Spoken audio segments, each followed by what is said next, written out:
What'd you think? I don't want anyone to leave here saying, gosh, I didn't learn anything this weekend. I learned things. The questions were awesome. So now we know we need a little more time for Q&A next time. It is my pleasure to introduce again, Kendra Sen is going to come up and talk to you about her health and wellness program and some ideas on how to really get your life in balance. Welcome.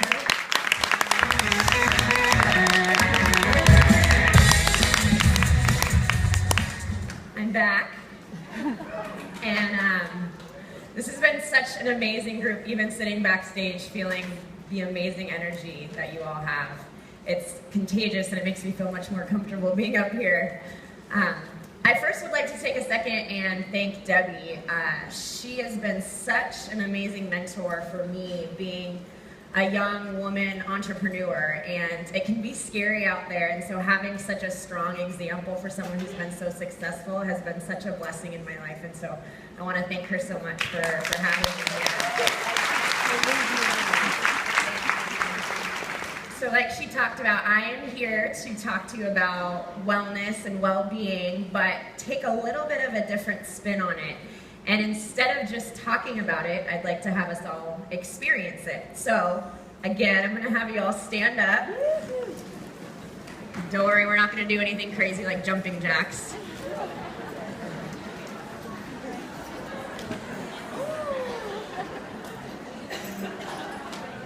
So we're all here in one way or another because we are entrepreneurs and we are go-getters. And what does a go-getter like but a challenge?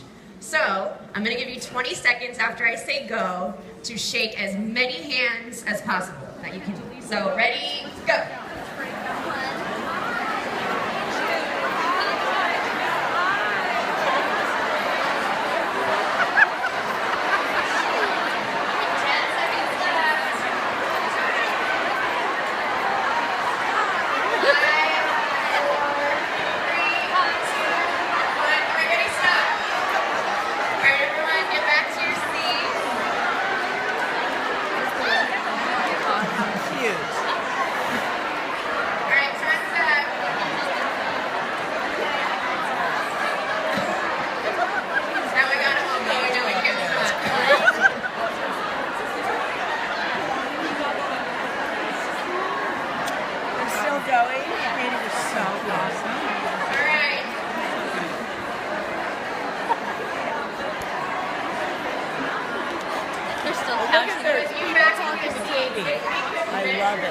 What went up in the room? What would it be?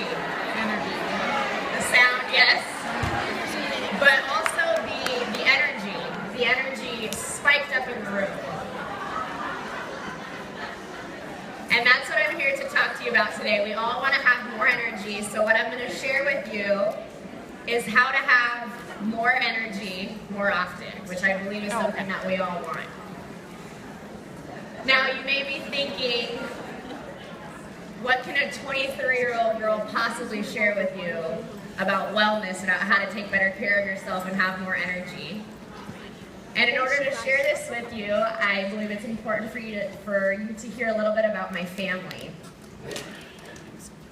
Now, it's a hard to see picture, but this is my family at our annual shaving cream fight out in Wisconsin. And I have been blessed with many mentors in my family. I have been a very lucky girl.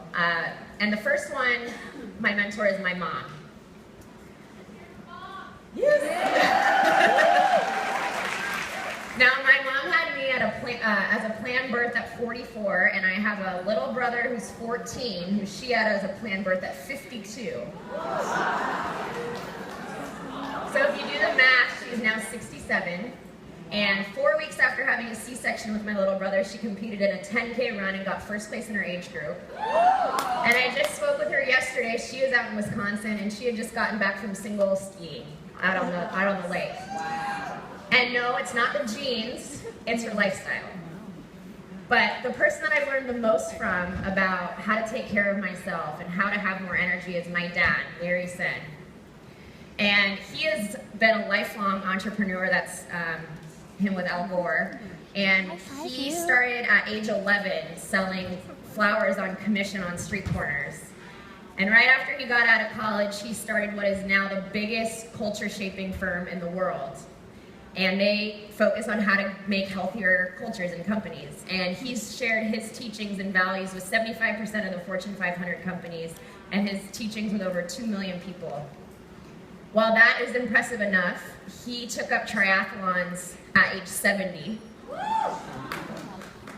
We have a picture here. And with his 79th birthday coming up this year, he will be competing in half a dozen triathlons. He still works full-time, and he just completed his 5th book called Up the Mood Elevator, which I'll talk to you a little bit more about in a little bit.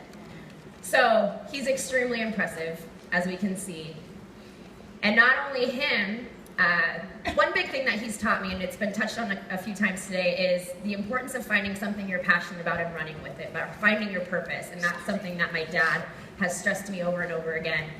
And it's reflected not only in me, but in my older brothers.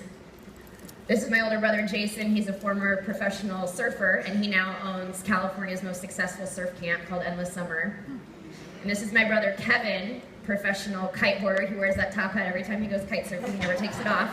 And he has a surf shop on the North Shore of Oahu in Hawaii. And they are both great examples to me, as well as my parents, of finding what I am passionate about. And that leads me to my story. And my story started here.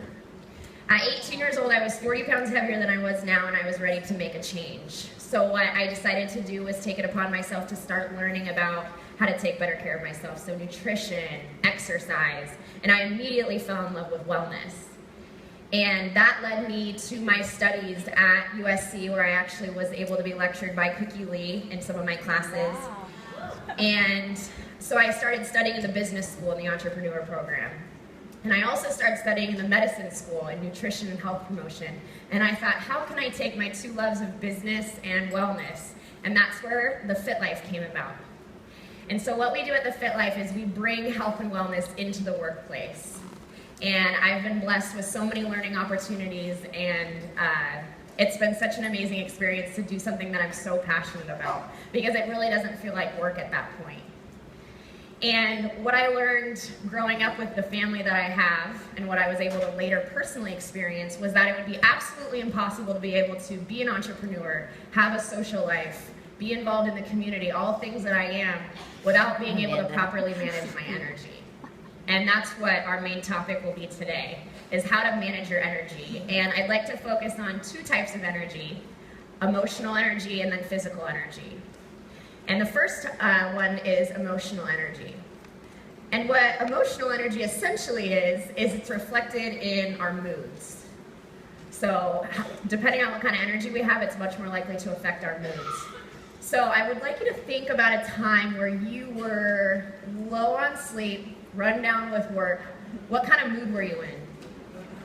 Probably crabby, right? I know for me, I am much less patient with others. I'm not as good at problem solving, and I don't feel as secure with myself. And I actually have a personal story to share really quick. I actually just got back from my first trip to Europe, which was absolutely amazing. And Paris is one of the places I visited. And by the time I had gotten to Paris, I was low on sleep, I was jet lagged, I was a little overwhelmed by the culture shock, and I found I was much less patient with people on the public transportation. I was much less willing to make the effort to get to know people when there is that language barrier. And I wasn't present to enjoy Paris with what a tragedy. It's such a beautiful city, and I wasn't there, I wasn't fully there. And then it was amazing, after one good night of sleep, everything changed.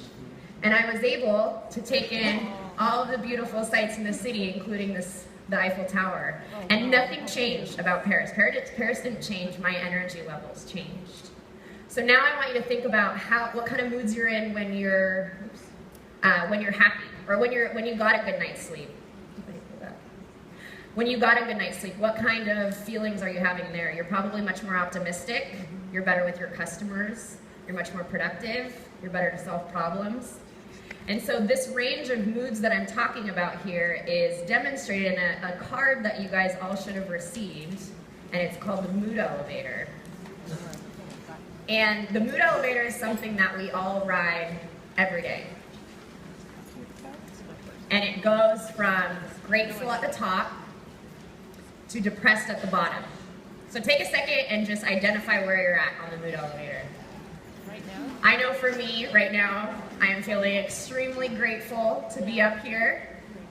And so this is a great tool to be used. And the fact, like I said, we all ride this every day. So while it would be nice if we could all stay in the blue all the time, it's not realistic. And it's greatly influenced by our energy and by our emotions. So what this tool is mainly used for is an awareness tool. So imagine yourself being in the red. And has anyone ever done something, I know I have, where you probably weren't in the best mood and you may have said something to a loved one or sent an email that you wish you could take back immediately. And that's because when we're in the red, our thinking is completely unreliable and we're much more likely to do harm. My parents have been together 40 years and they have something where if they're not feeling up to it, if they're not in a good mood, they'll say, you know what, I can't have this conversation right now because my thinking is unreliable and I have a feeling I might say something I regret. They're not perfect at it, but it's a great system to be able to do. And so this is a great awareness tool. So it's not to say you always need to be at the top, but when you're especially when you're in the red, it's great to be aware of it, and it's great not to say something that you're gonna regret. So it's a really good awareness tool. And now the question is, how do we stay at the top more often? That's something that we would all like to know. So there are two main ways to do that. And the first one is written right on the mood elevator, and that is gratitude. So, one of the best ways to get out of the red, there are two ways that you can utilize gratitude. The first one is just take a few moments and reflect on what you're grateful for in your own life. It can be big things like your family or your health, or it can just be little things like I'm grateful that I made that green light when I was in a rush on my way to work. And so it doesn't have to be big things, it can be little, but just taking a couple minutes to do that on a daily basis, it's amazing what it can do for your mood. I personally like to start my day off by making a list of 10 things that I'm grateful for. Some days it's harder than others, but I find that it really puts me on a positive path for the rest of the day. And then the second way to utilize gratitude is to express appreciation for someone else. And that can be someone in your family, that can be someone at work, you thought they did a good job, you say, hey, great job. It's just little things. Or it can be a complete stranger on the street. Hi, I like your outfit. And doing that for someone else, it's amazing what it does for you. Just taking the time out to express appreciation for someone else will get you right up on the mood elevator, I guarantee it. Now the second way that we can stay up the mood elevator is taking better care of ourselves, and that leads us to physical energy. And there are hundreds of things that affect our physical energy, but if you're anything like me, I like to keep things very simple. So we've got it down to 4 things. And you all received a handout with a lot of these tips on it, so don't worry about taking notes. So I'm going to share with you a lot of tips and tools on how to improve in each of these areas. But like Missy said, I would like you to focus on just one thing that you can take with yourself today. And we often find, especially in New Year's resolutions, we make these big, hefty goals, and I'm going to go to the gym every day, and I'm going to cook at home all the time. And what do they last till February? Probably, if we're lucky, probably 2 weeks in is when they leave. So it's important to make little habit changes. So I encourage you to just pick out one thing that you can work on. And another thing you'll probably notice is that these 4 things are separate, but they're also very much connected to each other. So we'll start with the most obvious, which is sleeping better. Obviously, if we get more sleep, we're going to have more energy, right? But what you probably don't realize is that sleeping affects much more than just our energy levels. For example, on average, 300 extra calories are consumed when we haven't gotten enough sleep. And not only that, but you're probably not going to be attracted to like vegetables or things like that. You're probably going to be attracted towards high sugar things, high fat things, things that you can just get in a fast food place because your body needs instant fuel and that's a great source for it. And the second point is, and I see this a lot in my corporate clients, is that they have this idea that where the lack of sleep you get is almost a bragging right. So I did so much work last night, I only got 3 hours of sleep. And they use it as a tool of something that you did well. When in reality, that's just not true. This study found that losing just 90 minutes of sleep, which is really easy to do, just an hour and a half, will reduce your daytime effectiveness the next day by up to 1/3. And so thinking of, I'm gonna stay up late tonight and get extra work done for tomorrow, it may sound like a good idea, but you're reducing your productivity for the next day by a ton. So now some tips as to how you can sleep better, because it's something we would all like to do. Not only sleep more, but get better quality of sleep. So the first one is to reduce electronic use before bed, which is very difficult to do when we live in this electronic age. We have our phones plugged in on our nightstand, we're watching TV to fall asleep, we're checking late emails. And what the problem with this is that it has these bright lights, and these bright lights actually interfere with our sleep cycles, and it interferes with something called melatonin, which is what tells our body when it's time to go to bed and when it's time to wake up. So you may fall asleep at the same normal time after using electronics, but you're going to be tossing and turning, and you're not going to wake up the next day feeling refreshed like you should be. The next point is to exercise, and exercise has a huge impact on our sleep. And there was a sleep researcher by the name of Brad Cardinal who found that sleeplessness can be decreased by up to 65% by getting your recommended amount of exercise during the day. So they're hugely connected. The third point is to cut out caffeine by 3 p.m., which I am guilty of this one. We live in a caffeine-fueled society, and I don't know if you're anything like me, I can drink a cup of coffee and go right to sleep, which can be dangerous. And while it might seem like we can sleep after having caffeine, again, you're not going to be getting that full night rest that you need. And you're going to be tossing and turning, and you're not going to get into those REM cycles, which you really need for the next day. The fourth point is to sleep in a cool room, preferably around 68 degrees. And this, again, goes with our sleep cycles. So if you sleep in a room that's too warm, it might trick your body into thinking that it's daytime and it's time to wake up, whether that be 2 in the morning or when it is actually time to wake up. So it's important to have a cool room to sleep in. And then the last point is try a white noise machine. I remember my parents always sleeping with a machine in their room, but nowadays we have apps. There's tons of apps out there that you can fall asleep to rain or wind going through the leaves. And what this does is it's great to cut out that background noise. And if you live in a place where there's a lot of stuff going on outside, the worst possible thing when you're trying to fall asleep, you're about to fall asleep and a noise wakes you up and you're wide awake, it can avoid those kinds of things. So the next point is eating better, which has so much information. There are so many things. Try paleo, go gluten-free, cut out sugar, cut out this, cut out that. So there's so much information out there. But today I just wanted to stick with things like what kinds of foods give you energy. And food is our body's fuel. And so it's very important as to what kind of fuel you're giving your body. So say you might have had an unhealthy meal, a big meal, and instead of feeling like you can go out and take on the rest of the day, you feel like you want to go take a nap. The whole term of the food coma. That's not what food should actually do for us. It should make us up and lively and ready to go. And so it's very important that you put the right kinds of foods into your body. So just to break it down in the 4 most simple terms, the first is your lean proteins. Those are things like chicken, fish, turkey, lean beef, egg whites, Greek yogurt. Those are all things, those are building blocks for our body, and they're going to be something that gives you really good fuel. The second point is healthy fats, and fats can get a really bad rap out there, and we equate fat to fat. And so it's important to note that healthy fats are actually required for our bodies. And those are things like avocados, nuts, olive oils. Those are really essential for our brains and also very essential for our day-to-day fuel. So make sure that you're trying to incorporate that into your diet on a daily basis. Fruits and vegetables, of course, we all know that we should be eating more fruits and vegetables.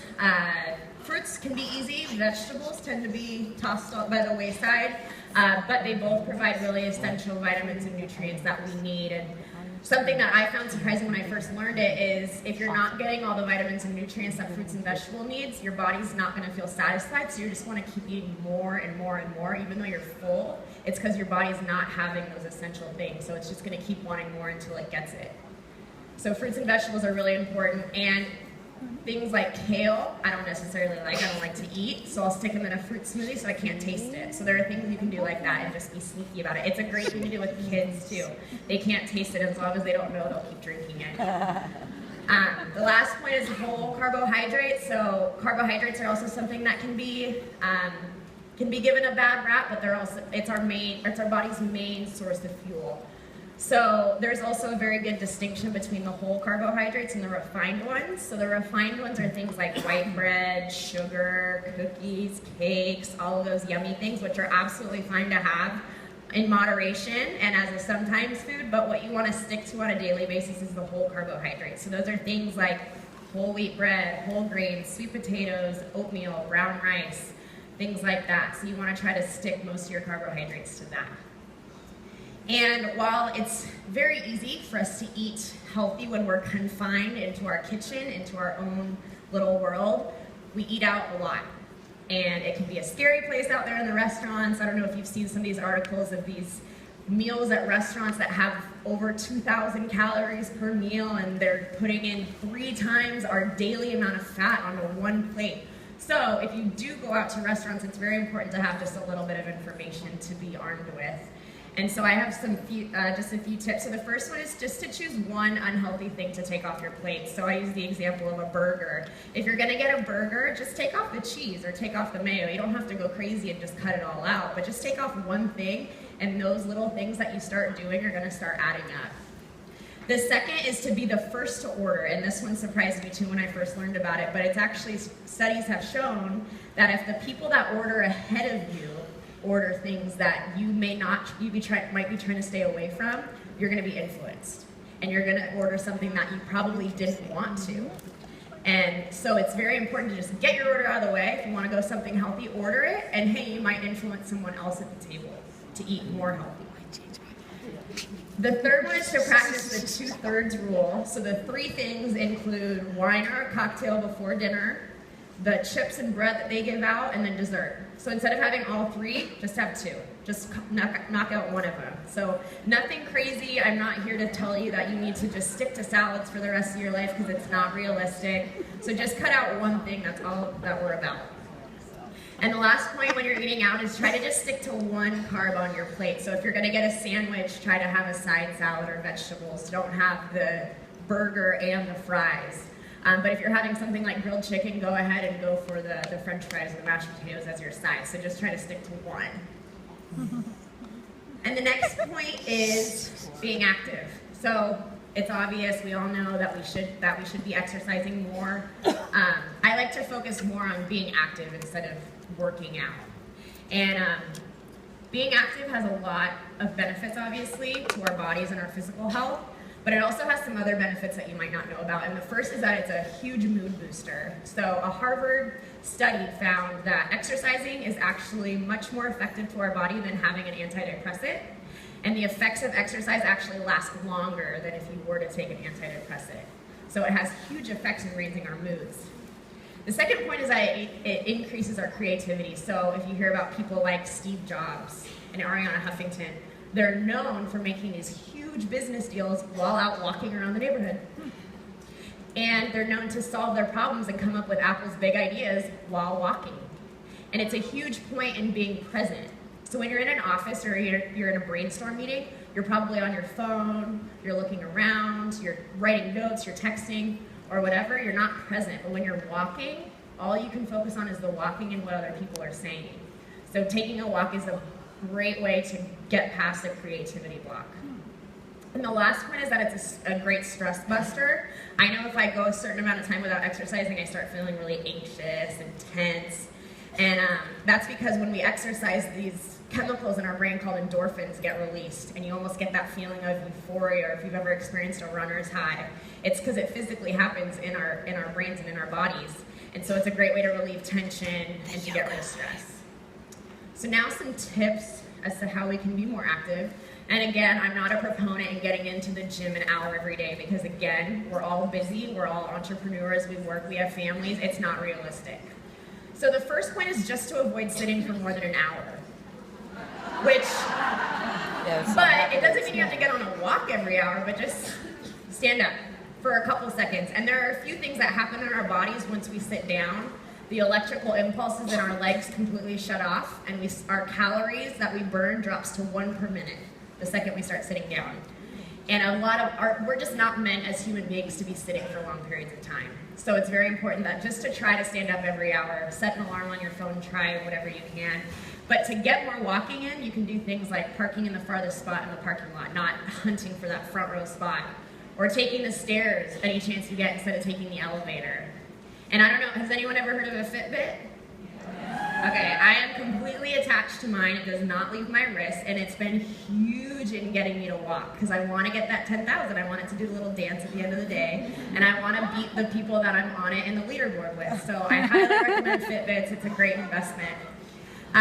So other things are go for a walk after dinner. This is great for digesting our food, so you're not just sitting after dinner and the food starts feeling bad in your stomach.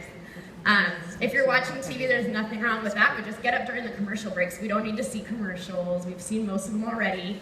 And so getting up and walking around the house during commercial breaks is a great way to break up that hour. This next point, putting a set of weights in your living room. I do this and I find it to be really effective because whenever they catch my eye, and I'm actually willing to do it because they catch my eye and I'm like, no.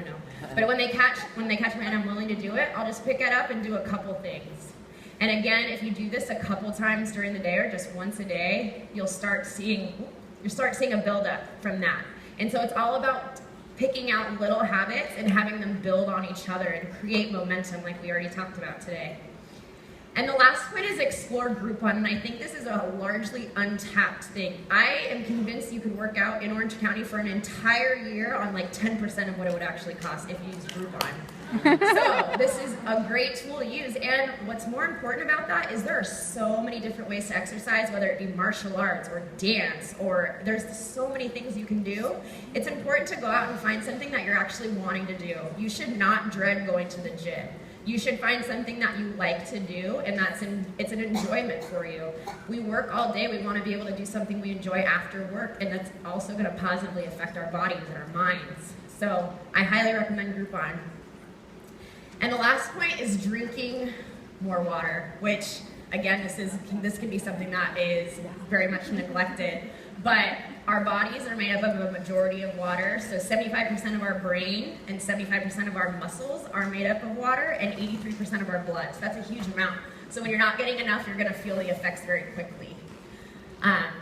Dehydration is also one of the biggest sources of fatigue. So in the afternoon around 3 o'clock when you're feeling like a cup of coffee, most likely a big glass of water would do exactly that for you. So try having a glass of water instead of the caffeine. And also our body can often mistake hunger for thirst. So you might feel like you're hungry and you want a snack, and all you really need is a glass of water. So I would try that before you go to a snack. And some tips to drink more water. The first one is pretty obvious, keeping it visible and keeping it close. So keeping a water bottle in your car, at your desk, at home. It's a great reminder to just get up and take a couple sips. The second point is to spruce up your water. I like to call it the fancy water because it's like when you go to the spa and you have that amazing water that has the cucumber and the mint and the lime and the lemon. That's super easy to make at home. And it's much better than going for that artificially flavored water that has a lot of chemicals and things in it. So that's something that you can do really easily in your own home. And the last point is to think of it as an appetizer. So if you're out to dinner, it's a great idea to have a big glass of water before you even order, because you're much more likely to order something big. You're much less likely to order something bigger and overeat if your body has enough water and you're not dehydrated. So, like I shared in the beginning, it's a lot of information. You guys all have handouts with all the tips on there. And so I really just encourage you to just think of one thing that you can take with you today, whether that be focusing on emotional energy or focusing on physical energy. You will be amazed by just picking out one thing. Since they're all interconnected, they'll start building on each other, and you'll start sleeping more, and you'll realize maybe you're exercising more too. So just pick out one thing to do for the rest of the day and moving forward. So here's just a little recap. And finally, one more challenge. Everyone stand up one more time. Yeah. I know we're getting tired, it's towards the end of the day.